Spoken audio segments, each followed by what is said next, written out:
First of all, I want to thank everyone for joining and being here. What we're discussing today sits at the intersection of technology, statecraft, and democratic resilience. And it's not theoretical. The convergence of AI, cyber capabilities, and synthetic media has fundamentally changed how strategic competition works, who can participate in it, and at what cost. The framework we developed to describe that shift, synthetic asymmetry, is the subject of a paper that ISRS co-authored with the Bush Institute, and that's what brings this panel together. We'll get to that in a moment, but first I want to briefly introduce the people who will carry most of this conversation.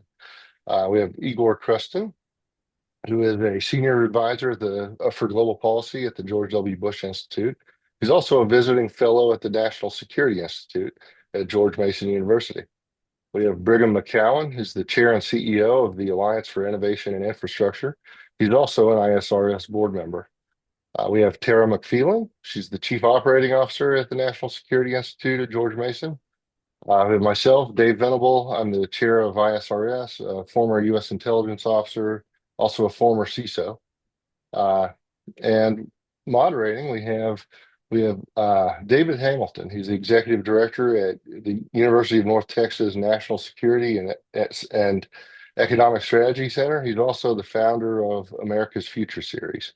And really appreciate all of you for joining and looking forward to a great conversation. Well, David, I want to say thank you for allowing me to be part of this and for helping moderate. My role will simply may move things along a little bit, maybe connect a few dots, but you all are the subject matter experts, and you have a great set of backgrounds here. We've got some really relevant and important perspectives to be shared today. I think we should start with Igor. Igor, if you would, just a little bit more about yourself. Of course, your own personal story, I think, is very apropos to this, being from the Ukraine. If you would share a little bit about what the Bush Center is doing, the article that you wrote, et cetera, we'd love to hear a little bit about that. Well, thank you, David, and thank you, Dave, and to ISRS and to NSI and to University of North Texas for being great partners in putting this together. And as Dave mentioned at the top, we did put out a paper that's accessible on both the Bush website and then the ISRS website that covers some of what we're going to talk about, but I wanted to give it some broader framing and tell you a little bit about what we're doing here at the Bush Institute and what we stand for, which, as David mentioned, exemplifies some part of my personal experience as well. So the Bush Institute is part of the George W. Bush Presidential Center. We're the policy arm. Our mission here on the global side is to advance free society. So it's a pretty tall task. But we operate in a space of promoting freedom, of promoting human rights, but also, especially as this year is the 250th anniversary of America's founding, we care about values. That's our sweet spot. And we, for the lack of a better word, see the CRINK challenge as a challenge of values and a challenge of alliances.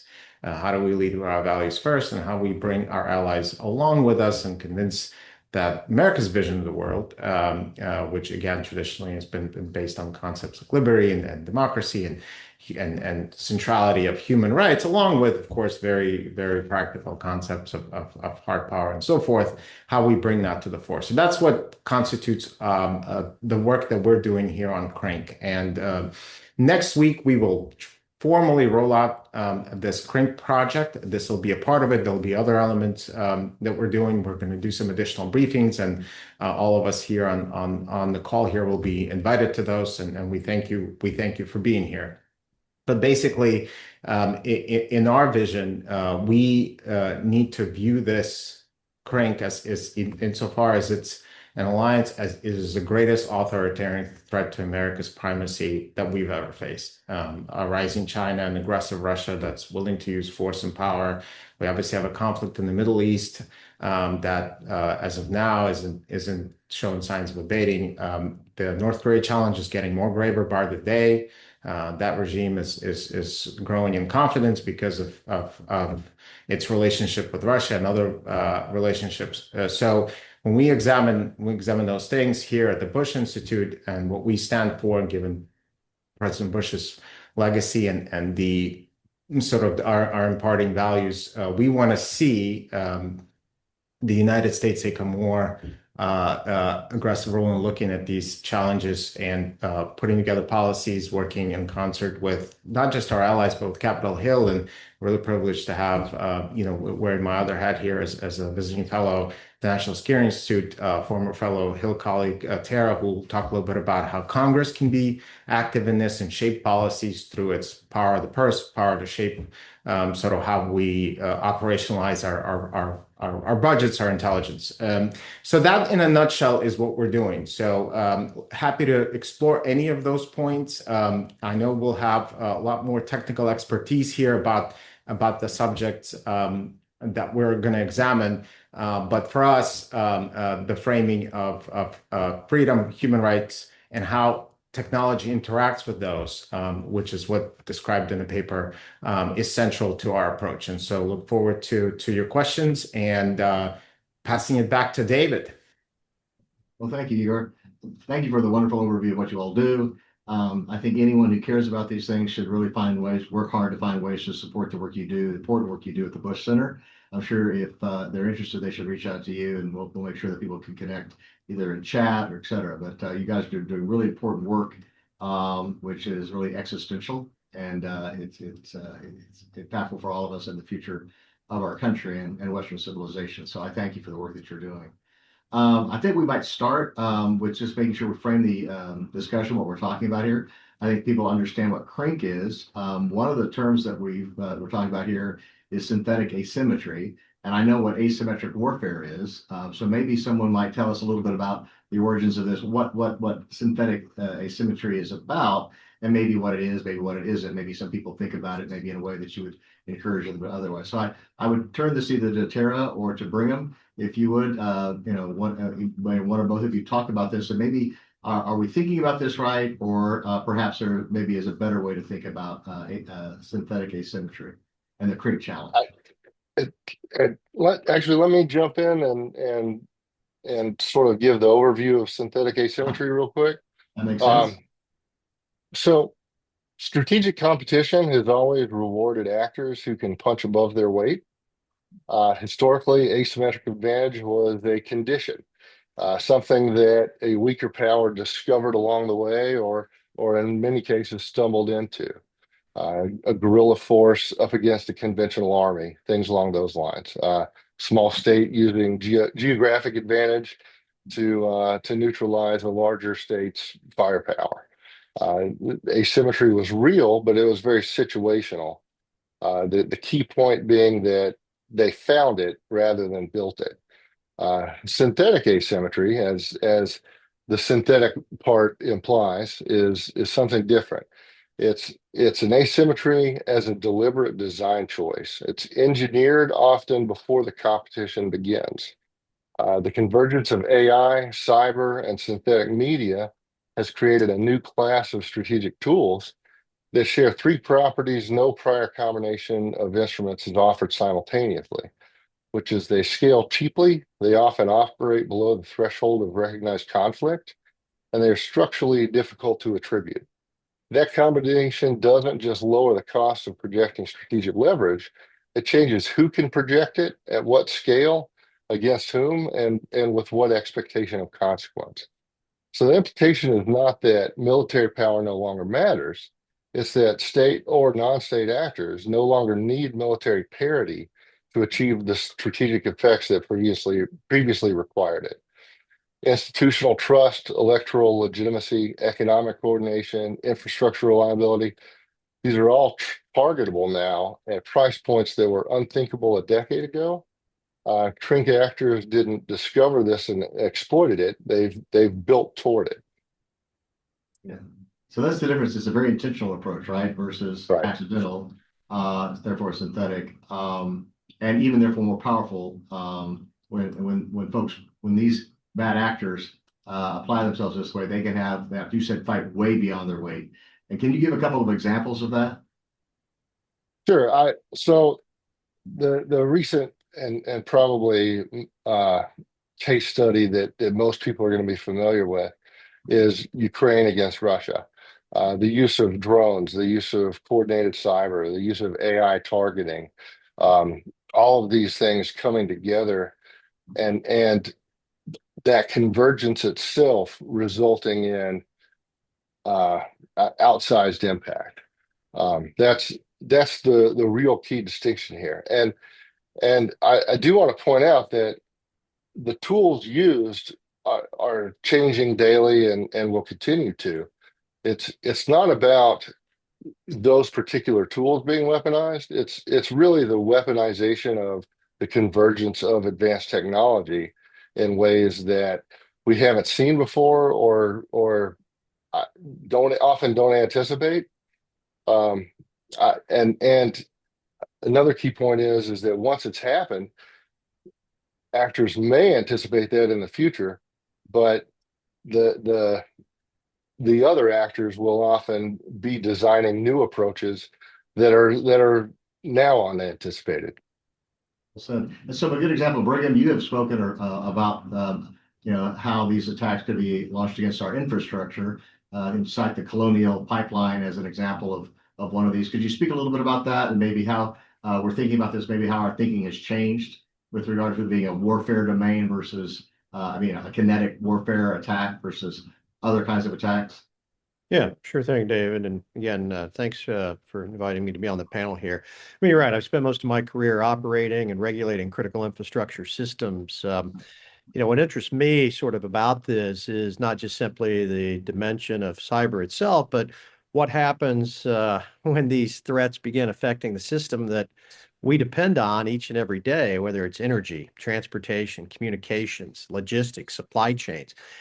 Traditionally, we were protecting these systems against, not against man-made events per se, but against weather events, against accidental things going wrong. And really, this is a resilience challenge. It's how do these systems continue to operate or not operate when they're under stress? So, instances like the Colonial Pipeline showed us just how a cyber event can become both an energy crisis, an economic crisis, a public confidence crisis, even a national security crisis. And,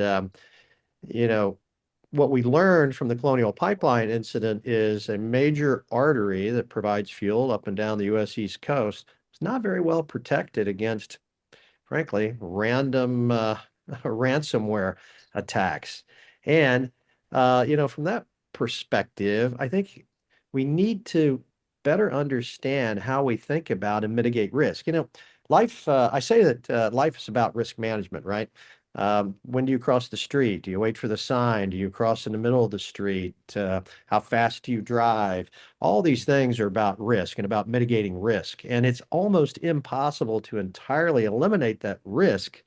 So we focus on protecting networks, and networks matter.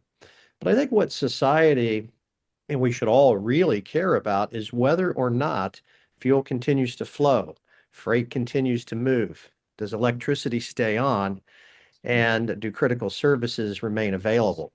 And Colonial certainly demonstrated the objective can't be to prevent every single intrusion. You can be 99% good, but that's not good enough. So layered defenses, redundancies, backup modes, belt and suspender types, continuity of operations, analog backups. No system is perfect, that much we know. But the objective has to be ensuring the continuity of operations when disruptions occur. Well, thank you for that, Brigham.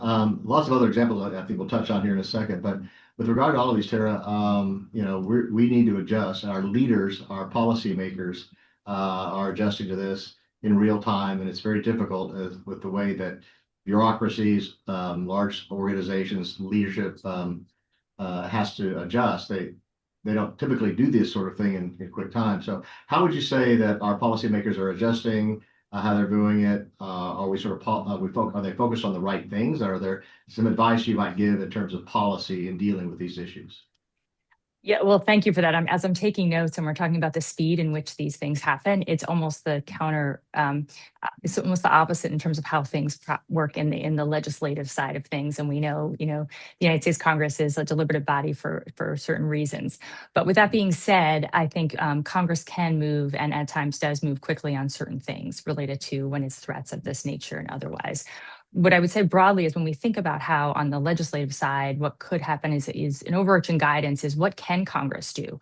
What are the authorities? What are the tools and resources that Congress has to be responsive on the policymaking side? And we'll dig into those a little bit this afternoon, I think.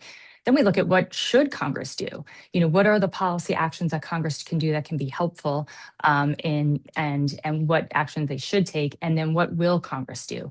And really, as we look at that, is also the impact of that can be on the timing when we're looking at certain things and certain events as well, and see how that impacts things.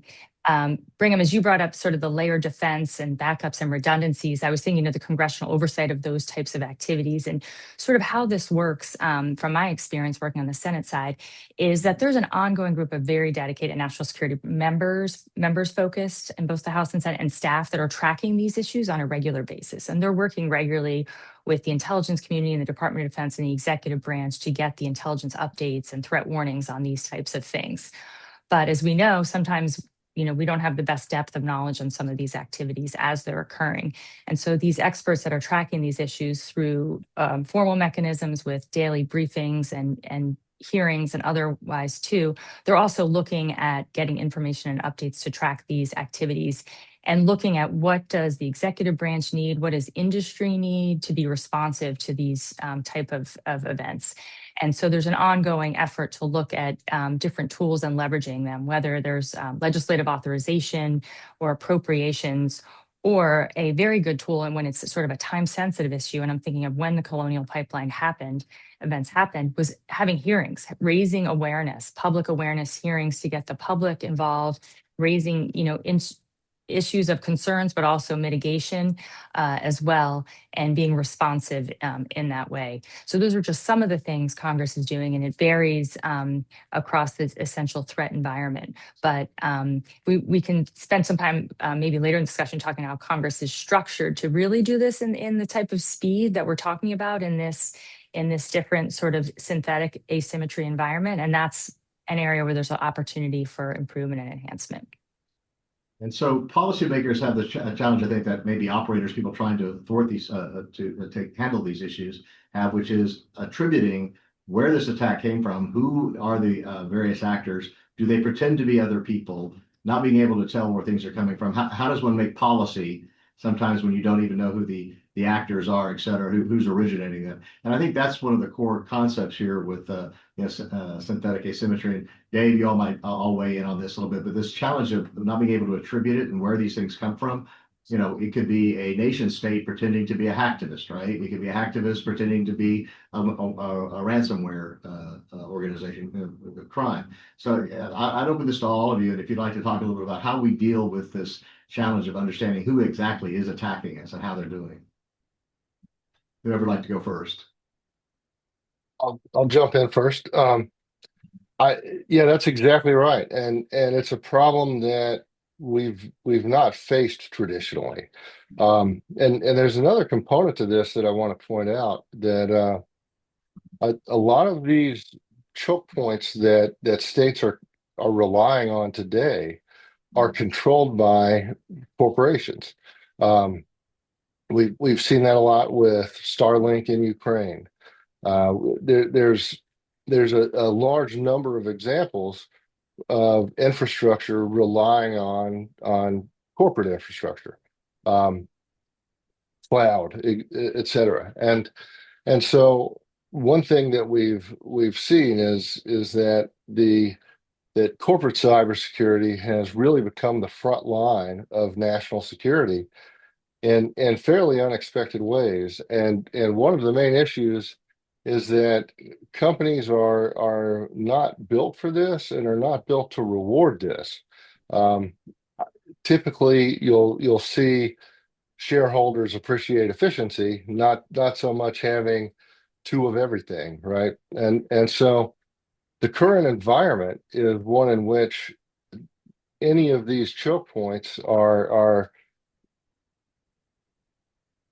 more vulnerable, I would assert, than if they had been designed with resilience in mind. And that's one of the key things that we're trying to sound the alarm on.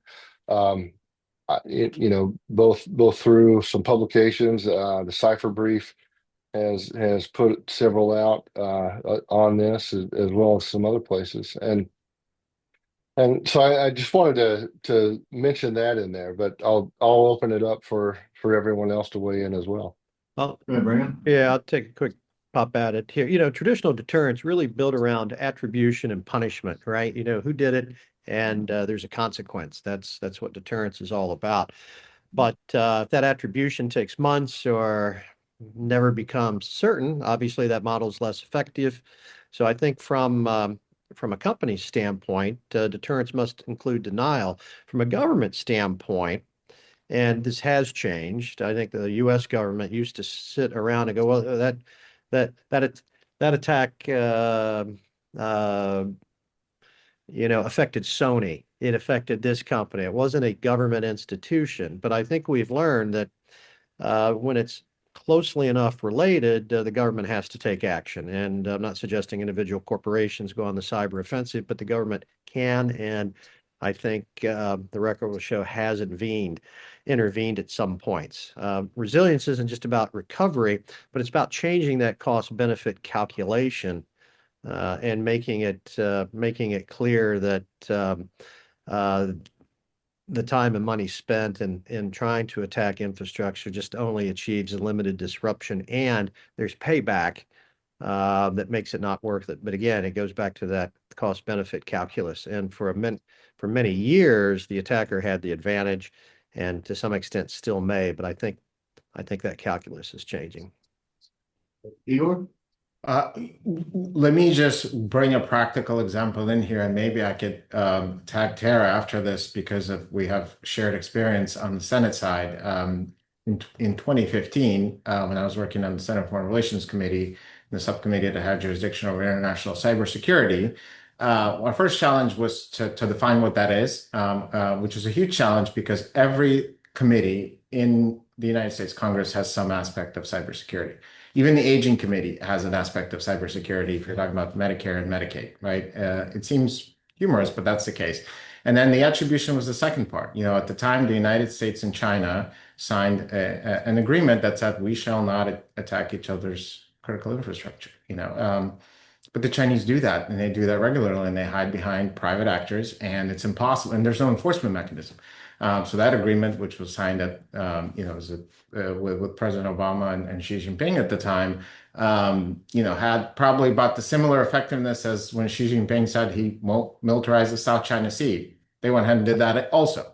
And so these are the challenges that we face, at least in that space, and we talk about international cybersecurity, is that and there's been discussions, I know, at the UN for a very long time about these types of things, but attribution was always key. And our tools are limited. There are indictments that the DOJ, Department of Justice, can do and other things, but do they really deter? So thinking about a new toolbox, and again, maybe I can take Tara into thinking how Congress and the administration, CISA, and all of these agencies can think creatively on how to approach these problems. I think that's going to be critical moving forward.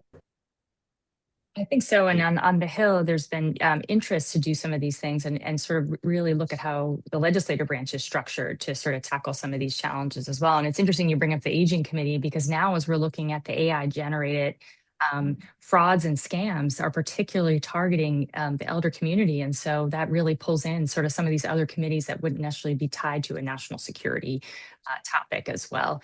Some of the things that are happening on the Hill that and when I was on the Senate Intelligence Committee, often the leadership would say we're sort of falling into this role of the technology committee because we, within the intelligence world, had access to the threat environment and were able to sort of see where some of the challenges were coming and sort of to drive cross-committee collaboration and also some legislation on that as well. And so filling in certain areas where there were seams between the different committees and roles and responsibilities. And so there has been some ambition to do that. And there's been some major legislation that's gone through that process to sort of go and tie into longer initiatives that go across committees. But as you know, Igor, those things take a long time. sort of build out those large bills that tackle these kinds of issues. And so looking at what are the things that we can do to be more responsive as we're talking about speed and the way the pace of technology is happening. And so some of the entities within the national security committees, the leadership within both chambers are doing things, driving some specific topical functional areas where they get certain members together and look at these issues and engage with external community members. And I can speak on the bio side, on the bio threats environment and biosecurity broadly.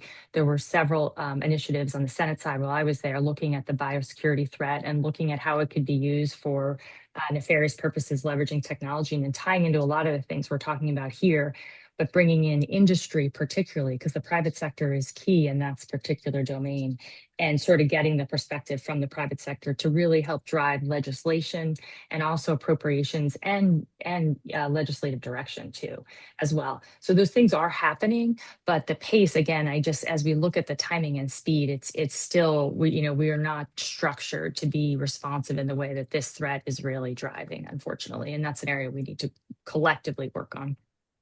So the speed of change is obviously a critical element that is making it difficult for policymakers and everyone to deal with this. But you mentioned some other things. You brought in bio, et cetera. There's also the psyops or cognitive overmatch stuff. We see all the, if you've seen a Lego ad, the Lego meme that the Iranians use, et cetera, rather effectively. So this is multifaceted. There are a number of ways that our adversaries are attacking us, not just to knock out a power plant or something like that, but also to undermine confidence, trust, to undermine the will of the people. I mean, the United States military is pretty good at what it does, right? But the will of the people, it must remain strong enough to use it and to stick with it. And our tendency to want to be isolationists, we like to not be anybody's business as a country typically, right? We don't want to have to deal with these things.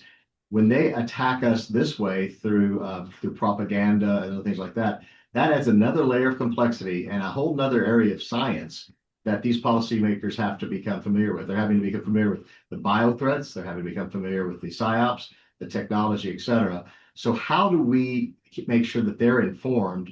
How do we give them the help they need so that they can, as non-technical people by and large, deal with the breadth of this and the complexity and the scientific rigor or challenges that they provide. So do you want the good news or the bad news? I'll take the bad news first. The bad news, and I was just speaking with a member in the House on this particular issue, given some of the turnover in the House and just some of the members we're losing in both chambers right now, some of those members who had the deep technical knowledge are retiring or otherwise. So we're actually losing some depth on the member side. And I think that's unfortunate. And that's where, with everything else that a member of Congress has to do, those individuals who can really drive some of these initiatives, if we're losing some of those individuals, that creates a deficit, certainly. There are very strong staff on both sides that come in, both chambers, come in with strong technical expertise that understand these issues. And they understand the questions and the issues, but key to that is bringing in the outside experts, having them come if they're, in the executive branch and government, but also in industry and all layers of industry, from the large major, systems, companies to some of the small innovative companies that are doing innovative things to tackle these challenges.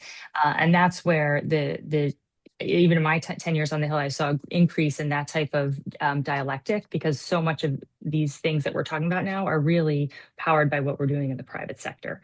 And so driving in that way. So the good news is the staff stay and you can continue to educate them and support them. Turnover is hard at any corporation. Brain drain is a real thing for everybody. Anytime you have a turnover, that's a problem. What kind of opportunities do you have, mechanisms, vehicles for sharing this information? You brief them, you have hearings, you've advocated for maybe more hearings on these things.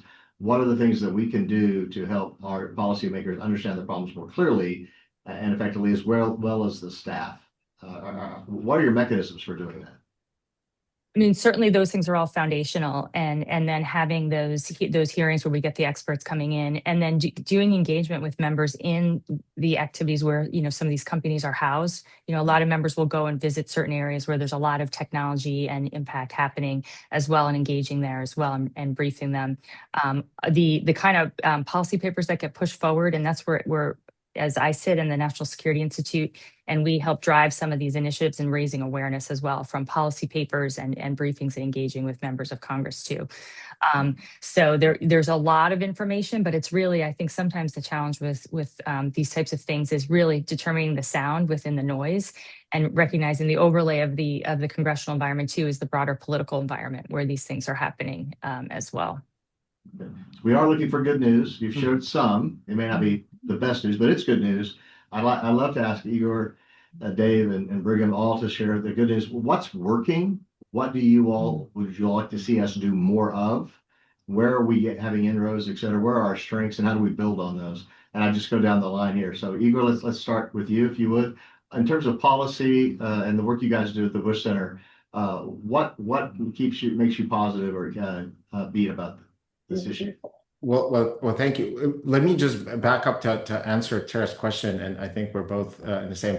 We should pay members and staff more. I'm sorry, but that's just one reality that we face in terms of retaining good talent for a number of years, because the institutional knowledge, we're a democracy. Members will lose their seats, that they'll leave. I worked for 2 members that lost their seats. I hope I wasn't the reason. I at least say that to myself many times, but that's just democracy, and members will come and go. But staff, they can be retained through good policies. And again, in a system where we need to think about how we institutionalize knowledge, and how we build institutions that can really deliver good advice for members, who are ultimately the decision makers. I mean, when you work on the Hill, you're a staffer, and I think that's the first thing you need to remember, is you don't make those decisions. You present information to the principal so they can make the decision.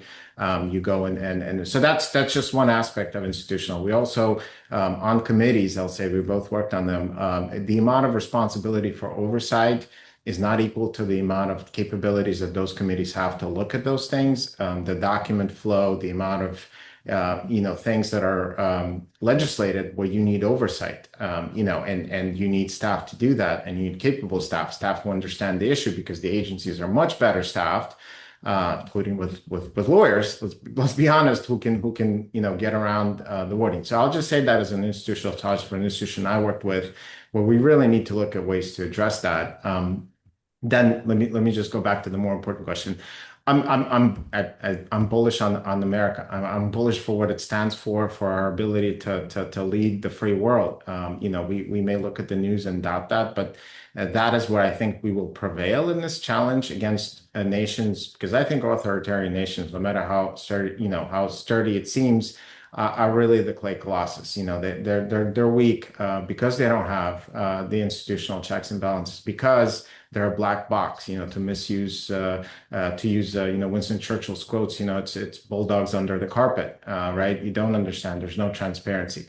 So I think strengthening who we are, projecting those values forward to build the institutions that made this country be, is great, especially, the things we've built globally, and the sort of the systems that benefited both us. I think that's the way we proceed with this. This challenge is, as we noted in this paper, this is not an alliance yet, but it's a collection of nations that present a really great threat. The United States has been here before. It defeated the Soviet Union, through smart, dedicated, bipartisan policymaking. So again, bringing back the things that should just be really, really natural, but uniting around those factors. So I think I'm very bullish that we can do that, and that hopefully that the spirit of the 250th and re-examining what we stand for, looking at the founding documents, being self-critical. I mean, if there's one thing about America is that it should criticize itself. So that's where we come from. That's where this initiative, I think, ultimately lands, is that, it's a self-reflective one, where where we should be going with that and how do we address that in the variety of space, including the technology space, which is obviously a much more difficult challenge in the age of AI as well, including, you know, the techno-authoritarianism and the tools of surveillance and all of these things that the policymakers didn't have to deal with, you know, 20, 30 years ago. So I'm just sick, I'll leave it at that. Maybe pass it on for somebody else, some other thoughts. So Brigham, I'd love for you to address this as well as Dave. What you see us doing right, what we need to do more of. And of course, I've got to echo Ewa there with the our understanding who and what we are and what we're fighting for matters. Our principles and our values underpin all of this. So Brigham, if you would, any thoughts on that, on this topic? Yeah, of course, I approach this from an executive branch, not the legislative branch, and I view the executive branch as the operational component of government that really has to go out and make it happen agency by agency every day. And I think those capabilities have dramatically increased in the last 20 years and very quickly here in the last 5 to 7 years. You know, regardless of what part of government it is, I think the biggest thing we have going for us is recognizing that there are people out there, there are institutions, there are other state and non-state actors out there that are a threat. They're a threat to democracy. They're a threat to the United States. That we mentioned earlier, South China Sea, and oh no, these islands are peaceful. Well, of course they're not. And I think we should not be naive as to you know, we talk about liberal democracy around the world, and yes, we want to spread it, but there are people that do not share the Western values. There are people that do not believe the same things we do, and you know, I think we've woken up from, oh, we can cooperate in fields A, B, and C. Well, maybe, maybe not. And, you know, the trust but verify is definitely back, and it's long overdue for that. So I think that is the single most important thing we've done. And if we talk about supply chains, we had a question on critical minerals and supply chains. You know, I say we don't want to go out of the frying pan and into the fire. We don't want to replace one dependency on Middle Eastern oil for another dependency on critical mineral and renewable supply chains from an even more unstable or unreliable partner. And I think America has awakened to all of these things, and that's very positive. And we're moving quickly to reshore. We're moving quickly to plug gaps. We're working with our allies, trying to figure this out, but it's going to take time. And Dave? Yeah, so I want to step away a bit from the legislative and executive perspective and discuss a little more on the technical and business perspective. So one of the key causes that I see as contributing to the success of cognitive warfare and disinformation campaigns is that platforms typically amplify emotion rather than truth. So it's not the content itself, it's the incentive structure where rage turns into reach, fear turns into engagement, and division turns into platform growth. Yeah, exactly. Um, there's you know, this is why the disinformation spreads the way that it does, and I want to caveat that quickly just by distinguishing disinformation from misinformation. Disinformation is intentionally crafted by a malicious adversary to change hearts and minds, right? Misinformation is just someone repeating something that was inaccurate that they heard or thought they recalled. Um, so, you know, we've put out a number of things on this. We have something we term the Disinformation Defense Series, and in that are a number of policy-oriented solutions, um, which real quickly, having platforms be accountable for reach, not just content, um, disincentivizing distortion rather than dialogue, reward friction, not virality. Um, some things along those lines. And one thing that we can do nationally is build a digital public health system that looks at these things and provides early warning and effectively inoculate the victims of this. If as soon as you understand how disinformation works, You'll still be susceptible to it. Everyone is, right? It's designed for that. But I do want to note that once you understand the building blocks and you start to see it, which you'll see it everywhere, it quickly loses some of its power as soon as you start to recognize what it is. Well, so a lot of people don't recognize what they see when they're being manipulated this way. It all Right. seems reasonable to them. A Right. lot of people, a lot of folks, even myself sometimes, aren't discerning enough or questioning enough the motives where this is coming from, et cetera. And if you recognize that there are con men in the world and what the cons are, you will probably spot the con first.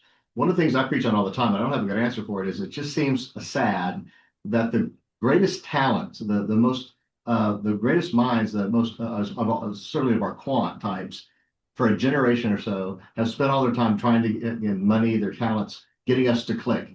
As you said, enraging us so that we would be motivated to click and keeping us sticky so that we're Right. quote unquote engaged. We're not engaged, we're mad. Our limbic system has Yeah. gone off. We've set us off like a pop bottle rocket. We're now mad and we're engaged. And I have to ask anyway. I'm going to get to a question here about rare earths in a second because that came up. But I don't think any of you ever seen someone go, "Hey, Joe, Sally, that's brilliant. I never thought about it that way. I was completely on the other side, and you have converted me to your way of thinking." The day that happens, I'll probably give $100,000 to anybody's favorite charity if they can make that happen. I've always thought this way, and I've seen the light because you shared it with me on Facebook, right? Yeah. It's never happened. So, all right. David, if I may, just for a second. Yeah, and I run into this all the time with our allies, that are very upset with comments that are being made or, and this may sound provocative, and I don't mean it that way, but facts don't have feelings. Get over your feelings and get to the facts. If you're going to drive your car off a pier into the water because you're upset with what somebody said, that's not helping anybody. If you're going to go cooperate with China because you're upset about a comment that's made, that's crazy. And we need to not make these comments, but we need to not overreact to them either. And, I do think some of our adversaries take advantage of that. It gets propagated. And frankly, we don't help ourselves someday. I get that. But, So whatever you guys are doing to fix that problem, I support. Dave, you say this is an education problem, right? For consumers of this information and this media. I used to say when I was young, before we get in a fight, I want to make sure we're really disagreeing, right? Should I really be mad at you before we get in a fight? And there are a lot of people that they think they know what you think, and they act as if they can speak for you. They're not about to ask you, but they know what you think. They know what's in your heart and mind, etc. They get in an argument with you. They hate you on sight, and clearly our adversaries are leveraging that tendency. Yep. Yeah, it is applying hacker techniques to To our the brain. human mind and to human nature. Exactly. So perhaps there needs to be a course on that. And then the challenge we're going to have is who would agree on what that course material should be and how it should be taught. Sure. There used to be the common sense rule, common sense rule. But how do I know what I know? How do I know what I know is true? Teaching an entire society how to do that would help you say inoculate some of these things, right? And I think we're not spending enough time, energy, and effort, and money on that problem. Would you all agree? I wholeheartily agree. Yes. Okay. So real quick on the rare earths, we have a question in the thing. Vladimir wrote one. The event that we're having here in the fall on strategic resilience is going to cover the topic we're having today, but also specifically rare earths. And we will be bringing leaders from around the world, from various countries, from African countries, from Indonesia, Australia, et cetera, Canada, Brazil, and bringing them together to deal with this. But the sustainable mining and processing of rare earths, and to be able to do that along with our allies is absolutely critical. It's just another example of resilience that we have to have. I think all of these problems could be solved, but we have to focus on them. We have to apply. We have to have the motivation and willingness to invest in them. And I don't think that problem is any different than the one we're talking about here with regard to, synthetic asymmetry and the challenges we have in the digital space and cognitive space. It's the same problem. We have to recognize that it's a problem. We have to be willing to invest. We have to collaborate with our allies. Igor made a good point. And I'm sorry, Dave, sorry, Bergo, I think it was you. Our allies, we're being, not only are we being torn apart internally, but we're being torn apart. Our allies, we're being disconnected from our allies as if we're adversarial when we're not. When the only group that we should be worrying about together are totalitarian societies that want to destroy freedom-loving countries. Right, Igor? I would wholeheartedly agree, and partnering with our allies to friendshore, as these the term, to invest in our own capabilities, which sometimes may rub against. I'm a kind of a classical free market liberal, small, but unfortunately, some national security challenges just require scale. And scale that private sector can generate. An example is MP Materials and their partnership with the Department of War, Defense, whatever, however you still term it. But those things can be essential in a time of, again, great power competition and overcoming these very significant challenges.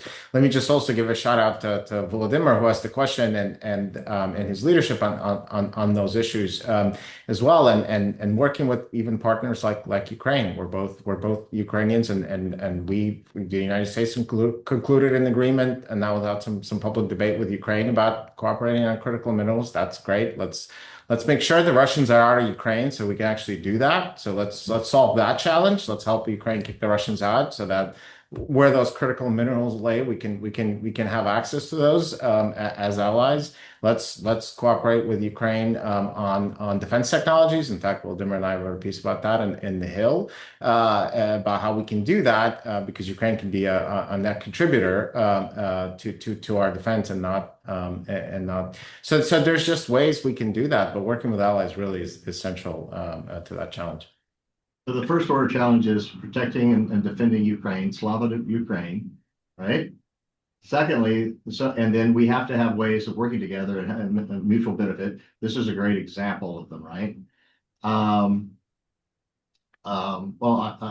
we should probably move on from this, but this one last point is important. Unfortunately, the Chinese and other totalitarian systems seem to have an advantage in that they can force industry to do certain things, right? We have an all-volunteer military, and we have an all-volunteer economy, essentially. They have neither. They have conscription into their military in terms of people, and they conscript businesses and people into their warfighting capability. And they can force, and Brigham, you brought it up, can force industries to do certain things. One of the reasons things cost so much is when failure is not an option, and you're only focused, if you're an industry, you're only focused on efficiency, et cetera, and profit. Surety and getting rid of risk, it becomes secondary. So one of the reasons, and I know there's inefficiency in government, I get that, but one of the reasons things cost so much is when something's absolutely critical, you're going to be willing to spend more to protect yourself if you have to, right? We struggle. One of the advantages that the Chinese and other totalitarian regimes have is they can mandate what an industry does, where they focus, et cetera. We're having to collaborate, and sometimes it's hard to herd cats, right? So we're in the business of herding cats. They may be brilliant cats, they're fast cats, et cetera, right? But they're able to herd theirs a little bit better. Yeah. And if I may, real quickly, I mean, we're talking about competing in the private sector. Well, there is no such thing as a private sector in China. And, people say, well, we should import EVs. BYD makes a very cheap EV. We don't actually know how much an EV from them costs because they're highly subsidized. This is not a level playing field at all, which is why I think Project Vault has started in the US, and the XIM Bank $10 billion piece there, plus another $2 billion from the private sector. We're trying to compete, and we do have to compete, and we have to compete on a level playing field. And if it's not leveling, well, then we need to re-level it. And warfare has changed, and so has economic warfare has changed. So we're going to have to change some to accommodate that, right? And they don't play by the same rules. We play by Marcus of Queensberry rules. They play hockey, and we wonder why we're bruised. Yeah. Well, and again, I think that gets back to the point where it's like, gee, they're not following the rules. Well, they're not there are rules. Russia never agreed to the rules. China never agreed to the rules. Yet in the Western society, we act like we're all operating under this Western system. I think it's the best system, but I think we have to recognize that yeah, the playing field's not level. And we better adjust. Yes, Tara? I would just say, looking at the broader synthetic asymmetry threat that we're talking about and the multifaceted nature of it, and looking at something like critical minerals and otherwise. And as you were saying, Dave, in terms of sort of the disinformation campaigns, from my perspective, I see these are integrated, highly sophisticated foreign malign influence efforts. And what they're trying to do is sow discontent around these topics. And so we have to counter that from our narrative too, is in terms of why the critical minerals are so essential, and help raise public awareness of that too. Because I think otherwise it's publicly seen as not quite as an imperative that think of these things in a national security perspective do. And I think that's a place where Congress can and use their voice and platform to raise sort of awareness on these type of issues too. And because where there's scarce resources, and it looks like we're trying to dedicate money to something that doesn't seem to have a broader popular appeal, we have to help the nation understand what the value is in that. And I think an example we're seeing right now, just quickly, is looking at this debate on the data center activities and the pushback that a lot of we're seeing at the state level on building out data centers, and the impact there is, how there's so much popular discontent with that, and what's the foreign influence on that and driving sort of that sentiment as well. So that's just one example of we need to really drive the narrative on these things from the U.S. value perspective. They're driving the narrative about this distress that we have to foment discord amongst us, so that we don't focus on the prize and invest in these things to undermine our support of them. For example, California has rare earths. California is not going to mine any rare earths. Culturally, it's not going to happen, right? It's not going to happen. Whereas China doesn't care what happens to its people or its land, and they're going to dig out as much as they want.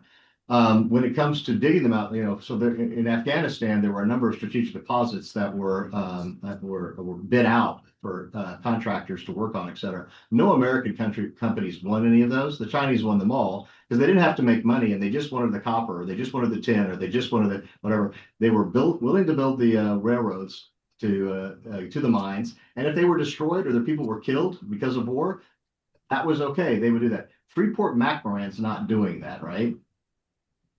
Halliburton's not doing that. So they have 1,000% support and no detractors.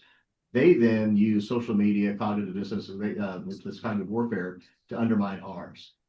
And so anything you all are doing, anyone who's watching this, et cetera, needs to understand that there are organizations like the NSI, there's the Bush Institute, there's the ISRS that are working on these things. And I would encourage you strongly to support them, come to their events, donate if they're a nonprofit, and help them spread this word. We've got about 7 or so minutes. I'd like to turn the table over to Edie and all of you to talk about the closing remarks, et cetera, what you'd like to share most and what you think is absolutely most important. Really what the biggest takeaways are, and then what do you think that you need to see more of? If you were king for a day, what would you make happen? And we can go in any order you want. Well, I guess I'll start since I think, again, summarizing again, thank you all for the great partnership here and the vigorous conversation. The CRINK challenge, let's come back to that, is an external and an internal challenge. It's about what we do, as much as about what they do. This is not an alliance, as we pointed out. They don't have a headquarters. There's no, sort of Dr. Evil layer that for CRINK where you can go and but it's something that is a looming. It's already a present danger about the sort of malign collusion. Let's put it this way: that these actors and what threat they pose to the U.S., to the system the United States built, to our alliances, and ultimately, frankly, to our way of life. Because I think one of my takeaway from the conversation is that whatever problems you may have with the U.S., just wait till a Beijing order comes about. Then you'll see what that is. And I know some of our allies, I think, Brian, you alluded to it, take some comments personally and make wrong conclusions to that. The conclusion should be go to Beijing, let's find ways to work together, and let's still, understand, where sort of where our interests are. And this again, we are a democratic country. We will have different presidents with different viewpoints on things. We all have Congress that has different viewpoints, and therein lies the strength. So again, doubling down on the strength of what has worked for us, which is we're not, we're a system that where disagreements have allowed us still to move a lot faster than other nations, to innovate faster. I mean, you look at the technology challenge now, there's a reason why we're way ahead of the Europeans and ahead of the Chinese. And it's because the strength of our system to allow us to do that. And I think we double down on those strengths, to build those institutions. Again, we use this time of reflection, which I think I keep harping back for the 250th, because I think these kinds of anniversaries are important. To look back and to understand, what this nation and its way of leadership has achieved. But again, this is a time for action as well. Let's strengthen the executive leadership. Let's strengthen the legislative branch to work together to look at this challenge for what it is, which is an extraordinarily dangerous sort of challenge to us and to what we've built. So those are my takeaways, which is that let's get to work. We'll have, again, put a plug in next week. We will produce some recommendations with some specifics on how to do that, strengthening our sanctions regimes, for instance, and a few other specific recommendations about what policymakers can do, what the executive branch can do, investing in our development finance, these types of things to compete with China. So please be on the lookout for that. I think June 9th that will come out, and thank you all. Right, we look forward to that. Tara, if you would. I would just add quickly, I mean, I think ultimately information is power. And as much as we can have the basis of the information we're talking about here and inform policymakers and others that are making these decisions of the risks and raising public awareness about that. And I think the articles, that you all are driving and that we're doing at NSI and fostering that information knowledge and raising the awareness of these issues can be a very impactful source. And we need to just do that more. At all levels and try and reach, more broadly than just those of us that are in this world, but try and have external touch points as well. Yeah, thank you to you and everyone here for helping raise awareness, because you said knowledge is power, and this good knowledge, the right knowledge. This has been valuable. Brigham? Right. Yeah, I think, from my perspective, with my AII hat on, and I'll get yelled at if I don't mention this, is we have to learn how to build things again. We've let process overtake the ability to become doers. It's great to be big dreamers, but we need big doers too. And right now, permitting reform is a necessity if we are going to reconstitute, supply chains that we used to have, critical minerals that we have and used to mine, processing that we used to have. And so for me, that's a central issue. And that's something that Democrats and Republicans are just going to have to come together on and find a path forward, because we can't keep bickering about this any longer. Nothing like an existential threat to get people to move forward, maybe. So we'll see. Yeah, but these are existential threats, so we have to move forward and cooperate with people. So lastly, Dave, if you would, your thoughts. Yeah. So synthetic asymmetry exploits the gap between what democracies can detect and how they can respond, and that's been one of the common themes throughout this. And to touch on what Igor had said and you as well, David, that authoritarian countries have something of an advantage here, that of how they operate, they can do this a little more efficiently. So three things that democracies can do to help with this, and none of them are natural to how democratic institutions are built, but the first is alignment, dismantling the institutional silos that let an adversary exploit the seam between a defense agency and a finance ministry, or between federal infrastructure and commercial networks. Second is adaptation, accepting that recovery is not the goal. The environment does not pause long enough for full recovery anymore. The goal is to learn from each intrusion faster than the adversary can iterate. And the third is agility, building genuine tolerance for commercial speed innovation within government. and using the best defensive tools and understanding that they'll consistently arrive faster than procurement cycles can evaluate them. And that is a bit outside of how democracies traditionally work, but as Brigham mentioned, we need that reform, as Tara did too, and those are some areas we can look at. So Dave, this is the way though countries and or armies look at things when they're at war. Yeah. When you fully recognize you are at war and you face an existential threat, all of these sorts of things go away. Barriers come down, cooperation happens, red tape seems to disappear, right? And until and I think part of the message is that we are on a wartime footing with regard to these things. Maybe not somebody putting a bullet in somebody's head. In some cases they are. But with regard to these things, this is a war, correct? Exactly right. And the CCP published a document in the 90s laying out their strategy for war against the U.S. and it details a lot of these things, and it has taken the U.S. decades to recognize Believe them when they tell us that. Exactly right. So well said. So thank you, everyone. Thank you, Igor. Thank you for Dave for putting this together. Thank you for letting me participate. Thank you for the great work you guys are doing, Brigham and Tara. Appreciate the work you're doing. I look forward to visiting with you down the road. And this has been wonderful. Thank you all very much.